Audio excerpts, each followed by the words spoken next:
Mumbai police की मुंबईपर्यंत येऊ नये किंवा जर आमच्यावर होत असेल तर मराठा समाज देखील आक्रमक होण्यास मागे राहणार नाही असे बैठकीसाठी कोण कोण आहे? आज आतमध्ये जरांगे पाटील व आमचे काही समन्वयक आहेत. आपण जर पाहिलं तर या बंगल्यामध्ये ही सर्व बैठक सुरू आहे. दीपाली विकारी यांचा हा सगळा बंगला आहे पोलीस पाटलांचा. पदाधिकारी आपल्या बरोबर आहेत. कधीपासून चर्चा सुरू आहे? किती लोक शिष्टमंडळात आतमध्ये येतात? एक मिनिट.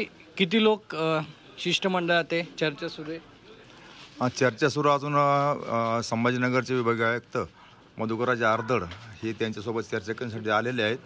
शासनाचा काहीतरी त्यांच्याकडे बद्दल निरोप असेल मुख्यमंत्र्यांचा, ते जे काय निरोप असेल ते सोबत त्यांची चर्चा करतील आणि मग ते जाहीर करतील. समजा नक्की आतमध्ये आपण जर पाहिलं तर या ठिकाणी चर्चा सुरू आहे आणि चर्चेनंतर काय तोडगा निघतोय त्यानंतर पूर्ण पुढचा निर्णय जो आहे तो ठरवला जाणार आहे. व्हिडिओ जर्नलिस्ट विके कांबळेसह सागर आव्हाड, G24 तास, वाकसाई, लोणावळा.